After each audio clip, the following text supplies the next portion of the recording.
નમસ્કાર કલમ યુદ્ધ સમાચારની સાથે હું છું આપની સાથે પાયલ બામભણિયા। તો જોઈએ આજના મહત્વના સમાચારમાં। સુરત સહિત સમગ્ર રાજ્યમાં ભ્રષ્ટાચાર વધી રહ્યો છે, ત્યારે સરકારી કર્મચારીઓના ભ્રષ્ટાચાર પર અંકુશ રાખતી એસીબી નાના અધિકારીઓને સતત ઝડપી લેતી હોય છે।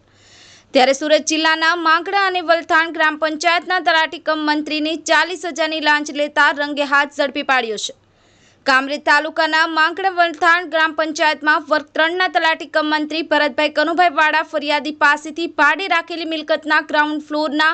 વેરા બિલમાં ઉલ્લેખ ન થતો હોય જીએસટી નંબર તથા વીજ કનેક્શન મેળવવા વેરા બિલની જરૂરિયાત હતી, જેથી તલાટી મંત્રીએ 40,000 રૂપિયા માંગ્યા હતા। તલાટી મંત્રીએ વલથાણ ગ્રામ પંચાયતની કચેરીમાં જ 40,000 રૂપિયાની લાંચ લેવાનું નક્કી કર્યું હતું। વેરા બિલમાં ઉલ્લેખ કરવો હોય તો રૂપિયા 40,000 આપો તો તમારું કામ થઈ જશે તેમ જણાવી મિલકતના વેરા બિલમાં સુધારો કરી આપવાના અવેજ પેટે રૂપિયા 40,000 લાંચની માંગણી કરી હતી। લાંચની રકમ ફરિયાદી આપવા માંગતા ન હોય અને એસીબીનો સંપર્ક કરી ફરિયાદ આપી હતી,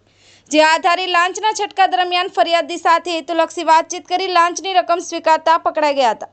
બ્યુરો રિપોર્ટ કલમ યુદ્ધ સમાચાર સુરત।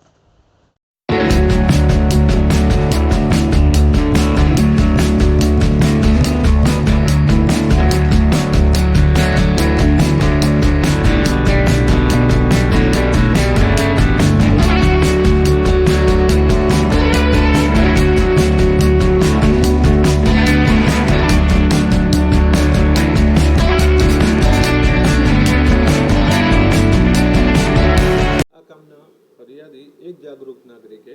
પોતાની ભાડે રાખેલ મિલકતના ગ્રાઉન્ડ ફ્લોર પર વેરા બિલમાં ગ્રાઉન્ડ ફ્લોરની મિલકતનો ઉલ્લેખ ન હોય, જે સબબ તેઓએ વલથાણ અને માંડળા ગ્રામ પંચાયતના તલાટી કમ મંત્રી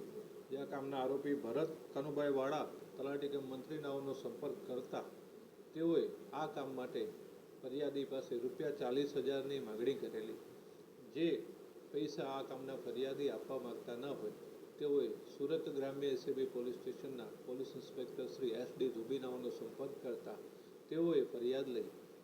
લાંચનું છટકું ગોઠવતા આ કામના આરોપી ભરત કનુભાઈ વાડા તલાટી કમ મંત્રી માંકણા અને વલથાણ ગ્રામ પંચાયત પોતાની કચેરીમાં રૂપિયા 40,000ની લાંચ લેતા પકડાઈ ગયેલ છે, જે ગુનાની તપાસ Navsari ACB police station police inspector નાઓ આગળની તપાસ કરી રહેલ છે।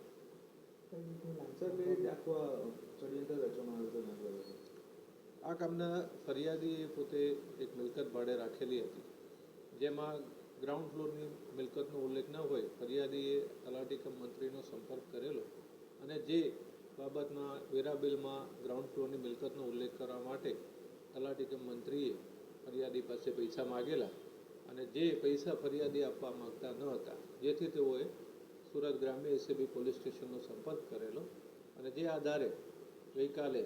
પોલીસ ઇન્સ્પેક્ટર એસડી ધોબીનાઓએ લાંચના છટકાનું આયોજન કરતા અને આ કામના આરોપીએ ફરિયાદી સાથે હેતુલક્ષી વાતચીત કરી અને પૈસા સ્વીકારેલા